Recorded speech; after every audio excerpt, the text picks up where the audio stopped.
지난 시간에 아도니아가 자신이 왕이 되려고 모의한 사실을 생각하다가 마쳤습니다. 아도니아가 다윗의 넷째 아들인데 자신이 왕이다 하고 나서서 병거와 호위병 50명을 거느리고 다니면서 자신이 마치 왕이 다 된 양 했습니다. 그리고 스스로 왕이 되어서 엔로겔에서 잔치를 배설하고 소와 양과 어린 양을 잡고 많은 지지자들과 함께 잔치를 베풀었습니다. 왕의 즉위식을 하는 셈이죠.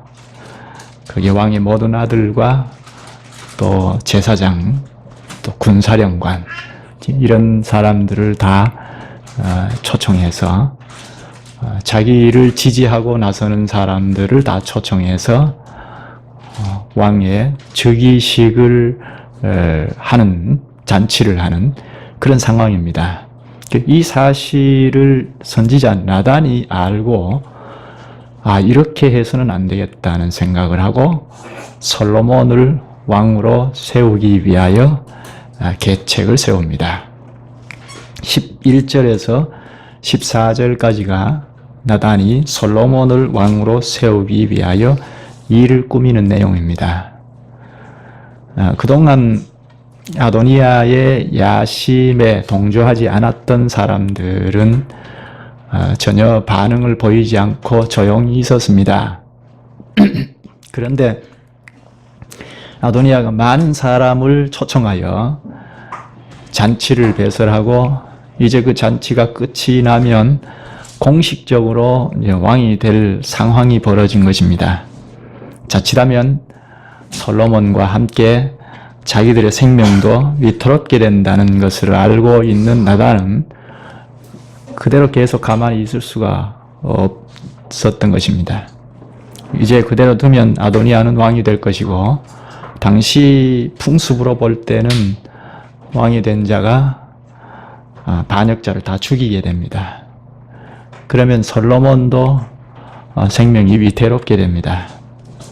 그래서 가만히 있을 수가 없게 된 것입니다. 솔로몬은 하나님께서 선택하시고 다윗이 마음에 둔 차기 이스라엘의 왕입니다. 역대상 22장 9절에 보면 하나님께서 다윗에게 한 말인데요. 보라, 한 아들이 내게서 나리니 그는 온순한 사람이라 내가 그로 주변 모든 대적에게서 평온을 얻게 하리라. 그의 이름을 솔로몬이라 하리니 이는 내가 그의 생전의 평안과 안일함을 이스라엘에게 줄 것임이니라. 이 말씀을 보면 하나님께서 이미 왕으로 선택한 자인 것을 잘 알 수 있죠.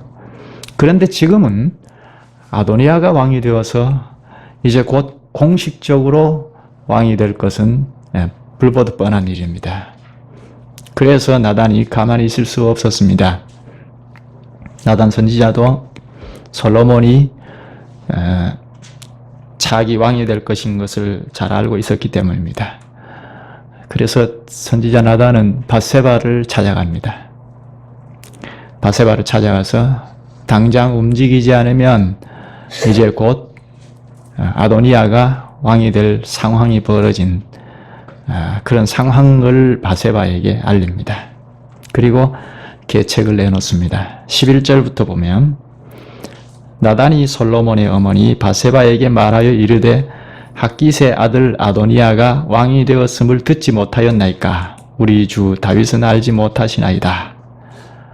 밧세바에게 아도니아가 왕이 된 사실을 듣지 못했습니까? 하고 우리 다윗 왕도 아직 알지 못한다고 이야기하죠. 이제 내게 당신의 생명과 당신의 아들 솔로몬의 생명을 구할 계책을 말하도록 허락하소서 하고 13절에 나단이 밧세바에게 다윗을 찾아가서 솔로몬이 다윗 자신의 후계자가 될 것인 것을 밧세바 자신에게 맹세의 언약을 했다고 이야기하라고 합니다. 솔로몬을 차기 왕으로 세울 것이다 하고 아내 밧세바에게 맹세의 약속을 하지 않았느냐 하고 이야기하도록 나단이 말합니다. 사실 다윗이 밧세바에게 맹세한 사실은 없습니다. 맹세의 언약을 한 사실은 없습니다.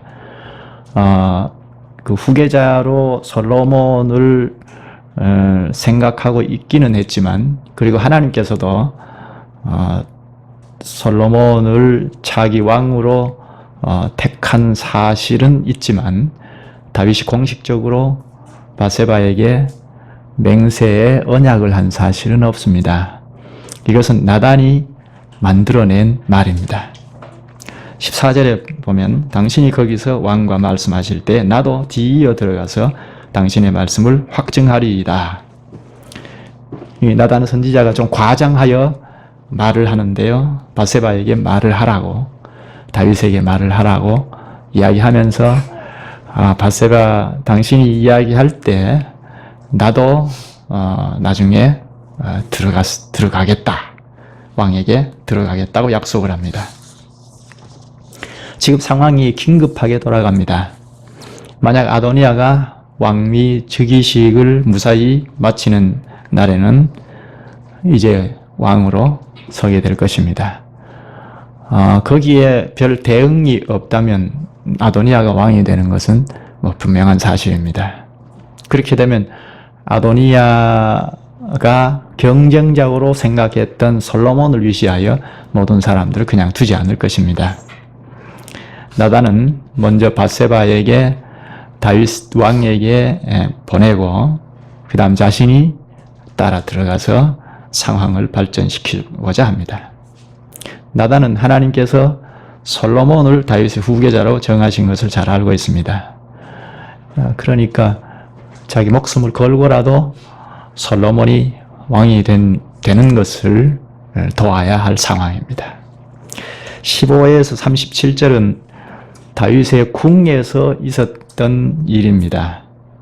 15절에서 37절까지니까 아주 길게 다윗 왕궁에서 일어난 일을 이야기합니다. 한 4가지로 나누어 보면 밧세바와 다윗 왕과 대화한 내용, 그리고 나단과 다윗 왕과 이야기한 내용, 그리고 다시 밧세바와 왕과 이야기하는 내용, 또 그 다음 나단과 왕과 이야기하는 내용, 이렇게 37절까지 한 4가지로 나눌 수 있습니다. 먼저 첫째, 밧세바와 다윗 왕과 대화하는 내용, 그것이 15절에서 21절까지입니다. 15절에 보면 밧세바가 이에 침실에 들어가 왕에게 이르니 왕이 심히 늙었으므로 수넴 여자 아비삭이 시중 들더라.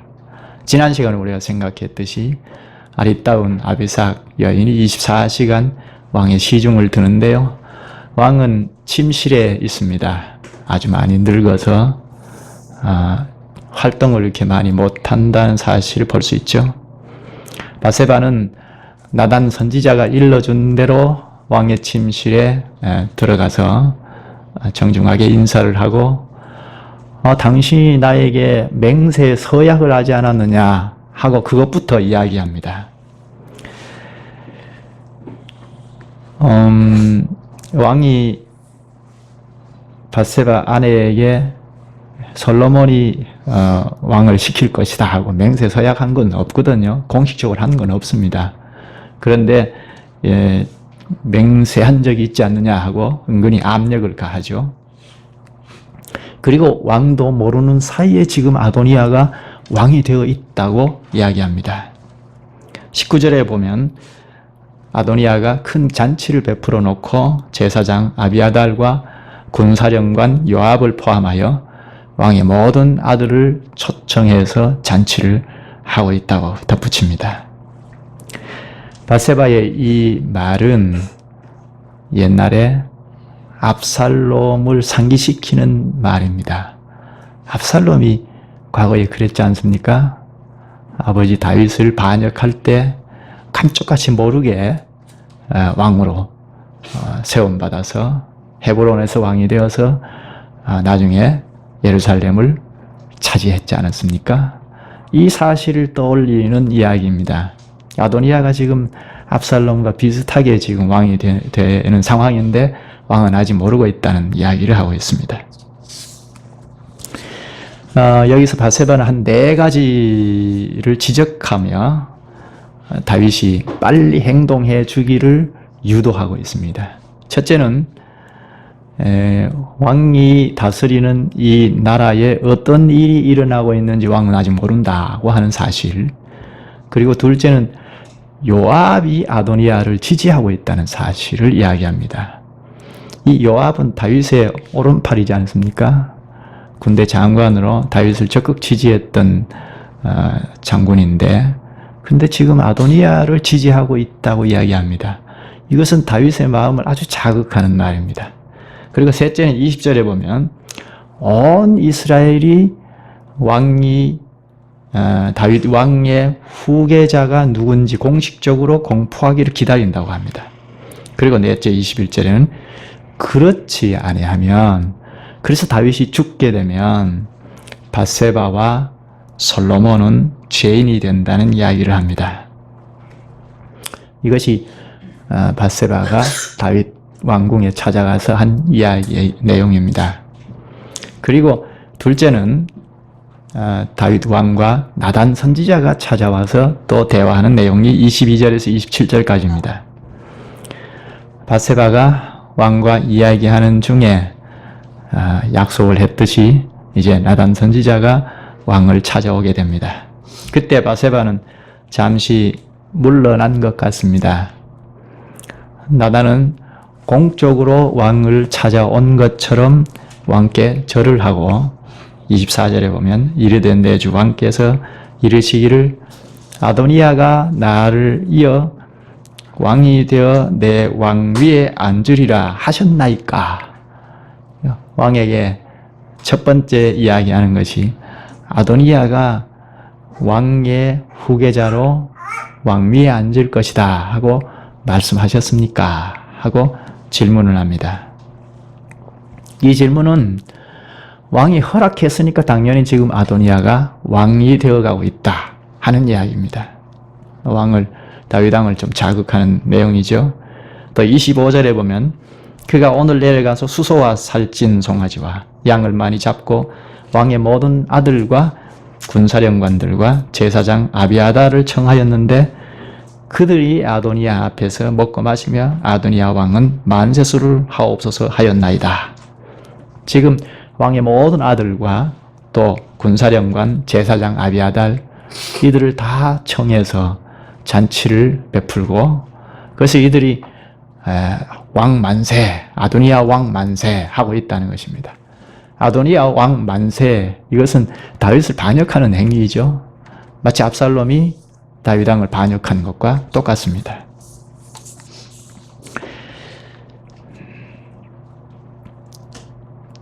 그런데 26절에 보면 왕의 종 나와, 그러니까 나단 선지자와 그리고 제사장 사독 그리고 분하야, 군대 장관이죠. 장관 분하야, 그 솔로몬, 이런 사람들은 청하지 않았다고 이야기합니다. 27절에 보면 이것이 내 주 왕께서 정하신 일이니까 그런데 왕께서 내 주 왕을 이어 그 왕 위에 앉을 자를 종에게 알게 하지 아니하셨나이다. 왕의 허락 없이 아도니아가 왕 되려는 것은 있을 수 없는 거라는 식으로 묻습니다. 마지막에는 저한테만이라도 알려주셨으면 좋았을 텐데 그렇지 않았다는 이야기를 합니다. 나단은 이렇게 그 다윗의 심리를 건드려서 자극을 합니다. 또 다른 방법으로 자극을 하는데, 밧세바는 아도니아 그 왕위 잔치에 솔로몬만 제외되었다고 이야기를 했거든요. 그런데 나단은 자신으로부터 분하야, 사독 등도 초청되지 않았다고 이야기합니다. 이것은 밧세바와 솔로몬만 위험한 것이 아니고 자신들도 위험하다는 이야기입니다. 또 그 다음에 25절에 보면 아도니아가 왕이 된 것은 오늘 있었던 일이라고, 오늘을 강조하는데 이것은 다윗이 지금 행동에 옮겨도 늦지 않다 하는 이야기입니다. 이것이 다윗 왕과 나단 선지자가 대화한 내용이고, 그 다음에 또 셋째, 다윗이 밧세바를 불러서 나단 선지자의 이야기를 들은 다음에 밧세바를 불러서 이제 이 일을 행할 것을 이야기하는 내용이 28절에서 31절입니다. 30절에 보면 다윗이 내가 이전에 이스라엘의 하나님 여호와를 가리켜 내게 맹세하여 이르기를 내 아들 솔로몬이 반드시 나를 이어 왕이 되고 나를 대신하여 내 왕위에 앉으리라 하였으니 내가 오늘 그대로 행하리라. 다윗이 지금 맹세했다고 하죠. 지금 나이가 들어서 생각이 왔다 갔다 할 수도 있습니다. 밧세바가 워낙 명확하게 아주 확신을 가지고 얘기하니까 다윗이 지금 맹세했다고 하는데, 뭐 그 맹세한 것도 하지 않았다는 것, 그것이 중요한 것이 아니고 지금 솔로몬을 왕위에 세우겠다 하는 이 이야기가 사실은 중요한 이야기입니다. 여기 솔로몬을 왕으로 세우는 일을 오늘 행하리라. 당장 행하겠다는 이야기를 하죠. 밧세바와 나단에게 자극을 받은 왕은 신속하고 정확하게 조치를 취합니다. 그 다음 마지막으로 이제 다시 나단과 다윗과의 이야기인데요. 그것이 32절에서 37절까지입니다. 밧세바는 이제 돌려보내고 나단에게 명령을 합니다. 32절에 보면 다윗 왕이 이르되 제사장 사독과 선지자 나단과 여호야다의 아들 브냐야를 내 앞으로 부르라 하니 그들이 왕 앞에 이른지라. 여기 제사장 사독, 그리고 군대 장관 브냐야, 그리고 선지자 나단 명령해서 불러서 이제 왕 앞에 섰습니다. 사독, 나단, 브냐야 왕 앞에 왔습니다. 이들에게 다윗이 33절에 보면 신하들을 거느리고 그러니까 다윗 왕 자기의 전용 노새에 솔로몬을 태워서 기혼 셈으로 가라 하고 명령을 합니다. 이제 오늘로 말하면 대통령 전용 리무진에 솔로몬을 태우고 기혼 셈으로 가라 하는 명령입니다. 모든 사람들이 보는 앞에서 솔로몬에게 기름을 붓고 그리고 나팔을 불어서 이스라엘의 왕으로 추대하라는 지시를 합니다. 공식적으로 솔로몬을 왕으로 추대하라 하고 공식적인 명령을 하달합니다. 아도니아는 오로지 유다 사람들하고 자기를 지지하는 몇몇 사람들에 의해서 왕이 되었는데, 지금 솔로몬은 온 이스라엘이 보는 앞에서 왕으로 세움을 받습니다. 35절에 보십시다. 그를 따라 올라오라. 그가 와서 내 왕위에 앉아 나를 대신하여 왕이 되리라. 내가 그를 세워 이스라엘과 유다의 통치자로 지명하였느니라. 적극적으로 솔로몬을 지시하여 왕을 세운다죠. 다윗의 인준을 상징하는 왕의 나귀를 타고 기름 부어 세우라고 합니다. 공식적으로 솔로몬을 왕으로 세우라고 합니다. 솔로몬이 기름 부음을 통해 이스라엘을 다스릴 때가 되었습니다. 솔로몬은 예루살렘 모든 사람들 앞에서 왕위에 오르게 되었습니다. 여기 33절에 기혼에서 왕으로 세워라 하는데, 여기 기혼은 예루살렘에서 이렇게 내려다보면 얼마 되지 않은 가까운 거리입니다. 그런데 이 기혼이 아도니아가 잔치를 벌이는 곳과도 거리가 멀지 않습니다. 엔로겔에서 조금 큰 소리 내면 다 들릴 정도로 가까운 거리입니다. 아도니아는 귀족들과 엘리트 시민 소수를 동반한 파티에서 왕으로 즉위하는데, 그러나 솔로몬은 아주 대조적입니다. 모든 이스라엘 백성들이 보는 앞에서 솔로몬에게 기름을 붓고, 그리고 왕의 나귀에 태우고, 그리고 음악을 동원하는 이 일 등을 통하여 왕이 된 것을 천하에 공포하게 됩니다. 게다가 선지자 나단은 솔로몬에게 기름 붓게 되는데, 이것은 이스라엘이 그동안 왕이 세워지는 방법을 따르는 거죠. 사울도 그랬고 다윗도 기름을 부어, 선지자 사무엘이 기름을 부어서 왕이 공식적으로 되었죠. 지금 그런 전통적인 방식으로 솔로몬에게도 기름을 부어 왕으로 세우려고 합니다.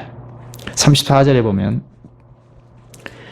기온 셈에서 솔로몬에게 기름 붓는 이 일이 공식적으로 끝이 나면 뿔라파를 불어서 모든 백성들이 솔로몬 왕 만세 하고 외치게 했습니다. 아도니아 잔치에 모인 사람들이 아도니아 왕 만세 하고 부르고 있을 그때 이제 솔로몬 왕 만세 하고 부르게 했으니까 반전이 되는 순간이죠. 아도니아의 계획이 수포로 돌아가고 솔로몬이 왕이 되는 순간입니다. 만약 여기서 아도니아가 반발을 하거나 항의를 하거나 이렇게 되면 모든 사람들이 보는 앞에서 솔로몬이 왕이 되는 것을 반역하는 그 죄인으로 공식적으로 드러나게 될 것이죠. 35절에는 다윗이 모든 예식이 끝이 나면 곧장 솔로몬을 왕궁으로 모시고 가서 보좌에 앉혀 이스라엘의 통치자가 됨을 확인하라는 명령을 합니다. 그러니까 기온 셈에서 왕으로 즉위하고 예루살렘으로 와서 왕위에 공식적으로 앉혀라. 그러니까 확고하게 솔로몬을 왕으로 세우도록 명령을 합니다. 기온 셈에서 왕궁으로 가는 길은 매우 가파른 길입니다. 솔로몬은 먼저 기혼으로 내려갔다가 이제 왕궁으로 올라갑니다. 반면에 아도니아는 자기 스스로 아주 왕이 되었죠. 스스로 높은 위치에 올랐다가 이제 자신을 낮추면서 솔로몬에게 절을 해야 하는, 절을 할 수밖에 없는 그런 상황이 벌어질 것입니다. 36절에서 37절에 보면 브나야가 군대 장관 브나야가 아멘으로 화답하며 적극적으로 다윗의 명령을 지지하고 축복하는 말을 합니다. 그동안 다윗의 경호를 맡은 사람이 요압 장군이었는데 이제 브나야가 솔로몬을 경호하게 됩니다. 나단 선지자를 주축으로 해서 이제 솔로몬이 왕으로 세워지게 됩니다. 다윗의 지시를 받은 세 사람은 곧장 그 명령을 행동으로 옮기게 됩니다. 그들은 솔로몬을 다윗의 노새에 태워서 기혼으로 내려갑니다. 39절에 보면 사독 제사장이 선지자와 함께 솔로몬에게 기름을 붓게 됩니다. 그 사독이 그 뿔에 기름을 담은 것을 가지고 사용하게 됩니다. 사울이 기름을 부을 때는 그 기름병을 사용해서 기름을 부었는데 이 솔로몬의 뿔에 기름을 담아서 사용한 것은 뿔의 기름은 훨씬 양이 많습니다. 그것도 좀 대조가 될 수 있습니다.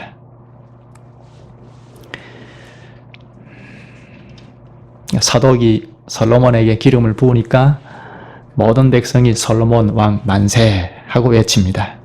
그리고 악기를 연주하면서 막 기쁨의 노래를 하면서 열광적으로 소리를 지르니까 40절에 보면 온 땅이 갈라졌다고 합니다. 이게 지진을 연상시키는 과장법인데요. 온 땅이 갈라졌다 할 만큼 큰 소리로 솔로몬 왕 만세 하고 외치면서 노래를 하고 축제를 합니다. 그 소리들이 얼마나 컸던지 거기서 얼마 떨어지지 아니한 그 엔로겔에서 잔치를 하고 있던 아도니아 진영에서 다 들렸습니다. 즉 갈수록 아도니아의 입지가 좁아지게 되죠. 아도니아는 잔치가 한참 무르익어 갈 때 뿔나팔 소리를 들었습니다. 이 나팔 소리가 그들의 잔치를 순식간에 멈추게 했습니다. 궁금해했던 아도니아 일행에게 아비아달의 아들 요나단이 찾아왔습니다. 요나단이 찾아와서 우리의 주 다윗 왕이 솔로몬을 왕으로 세웠습니다 하고 보고를 합니다. 또 아도니아가 잔치에 부르지 않은 사람들이 솔로몬을 왕으로 세우는 일에 중요한 역할을 맡았다고 이야기합니다. 45절을 한번 보십시다.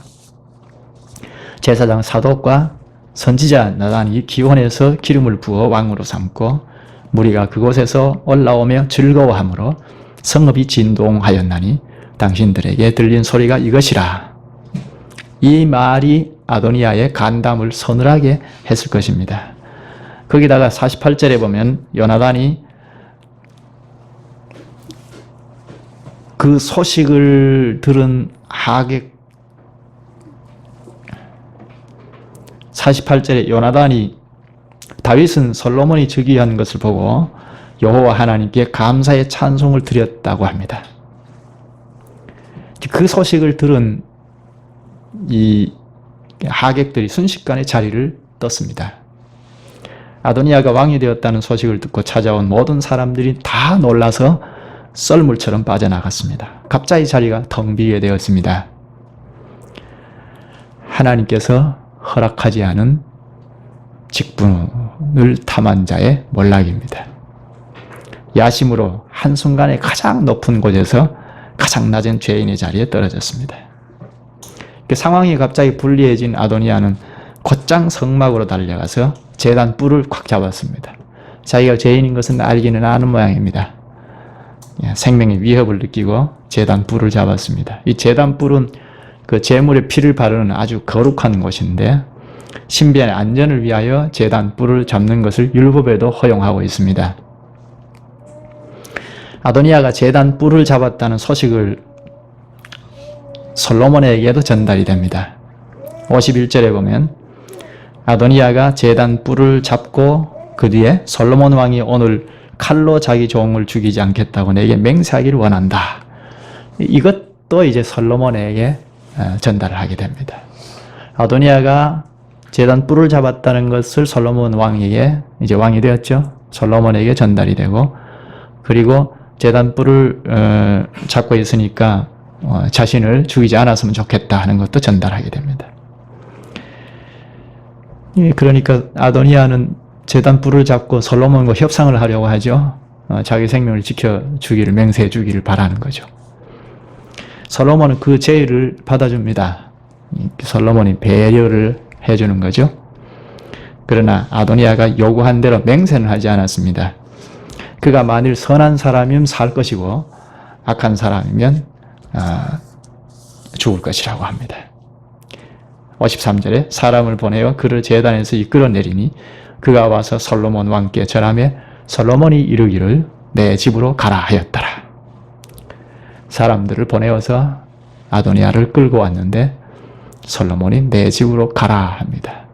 내 집으로 가라 하는 말은 이제 이 왕궁과 관련된 일은 다 손을 떼라 하는 이야기입니다.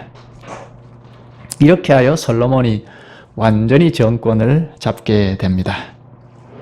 아도니아는 왕권을 이제 도무지 넘볼 수 없게 되었습니다. 오늘 가르친 교훈이 무엇일까요? 지난번에도 생각한 것처럼 하나님 나라의 직분자가 어떤 사람이 되는가 하는 것입니다. 아도니아처럼 내가 왕이다 하고 스스로 나서는 자가 직분자가 되는 것이 아닙니다. 세상 나라와 좀 반대이죠. 세상 나라에서는 어떻습니까?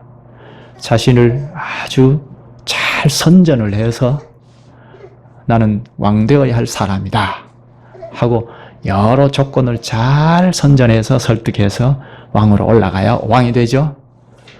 그러나 하나님 나라의 왕은 세상 나라의 왕처럼 자신을 잘 선전해서 왕이 되는 것이 아닙니다. 첫째로 하나님께서 불러내줘야 합니다. 하나님의 교회는 하나님께서 불러내줘야 합니다. 어떤 사람들을 부르는가 하는 문제, 이것도 지난번에 생각했는데 하나님의 교회에서 정상적인 신앙생활을 하는 사람을 불러냅니다. 정상적으로 신앙생활을 한다는 것은 무엇입니까? 오늘로 말하면 오늘날에도 직분자를 불러낼 때 정상적인 신앙생활을 하는 자들을 불러내는데 예수 그리스도가 이 신앙 공동체의 머리이지 않습니까? 그 그리스도의 지도를 잘 받으면서 생활하는 사람, 그게 정상적인 신앙생활을 하는 거죠. 그리스도의 교회에 참여해서 그리스도께서 하시는 말씀의 지도를 잘 받는 사람 중에 직분자로 불러내시는 것입니다. 그것이 가장 자연스러운 것이고 정상적인 방식입니다. 아, 내가 좀 장로가 되어야겠다, 내가 목사가 되어야 하겠다 해서 되는 것이 아니고 정상적으로 그리스도의 몸에 참여해서 그리스도의 지도를 잘 받아가는 사람들 중에 가르치는 은사가 있는 자들을 목사로 부르시고 다스리는 은사가 있는 자를 장로로 부르시는 것입니다. 그 밖에 방법으로 부르시지 않습니다. 그러니까 하나님께서 어떤 자를 부르시는가 하는 것을 생각하고 교회를 이룰 필요가 있습니다. 이런 원리를 생각지 않고 교회를 이루면 누가 좀 설득력 있는 이야기를 하고 사람들을 이렇게 쫙 끌어모으고 이렇게 하면 아, 저 사람 우리의 교회 장로가 되어야겠다 이런 생각하기가 쉽습니다. 첫째, 정상적으로 그리스도의 교회를 잘 이루고 신앙생활하는 사람이어야 한다는 것입니다. 그는 그리스도의 지도를 잘 받는 사람이라는 말입니다. 그런 사람 중에 목사로도 부르고 장로로도 부르고 하나님 나라의 공직자로 부르는 것입니다. 그러니까 우리가 교회의 직분자로 부르시는 이 원리를 잘 인식하고 분별할 수 있어야 하죠. 나단과 제사장 사독 분야야는 아도니아를 지지하지 않았잖아요. 그 가까이에 있는 요압 장군, 다윗의 오른팔인 요압 군대 장관도 아도니아를 지지했는데 그러나 그걸 지지하지 않았다는 것은 분별력이 있었던 거죠. 아도니아를 지지하면 옳지 않겠다 하는 분별력이 있었던 것입니다. 그렇지 않으면 같이 지지했을 것입니다. 같이 아도니아를 지지했더라면 솔로몬이 왕되기가 어려웠을 수 있습니다. 그렇게 되면 또 한 번 이스라엘 나라에는 혼란스러운 상황이 벌어질 수 있습니다. 그 점에서 나단 선지자는 또 시간을 놓치지 않고 솔로몬을 왕으로 세우는 일에 계책을 적극적으로 세웠죠. 이것도 타이밍이죠. 시간을 놓치면 아도니아가 공식적으로 왕이 되어버리면 더 큰 일이 벌어지고 해결하기가 더 어려워질 텐데 솔로몬이 나단 선지자가 잘 대처를 했습니다. 이런 분별력이 하나님 교회는 필요하다 하는 것입니다. 그래야 교회가 주님의 교회로 질서 있게 거룩하게 잘 서갈 수 있습니다. 오늘 여기까지 하십시다.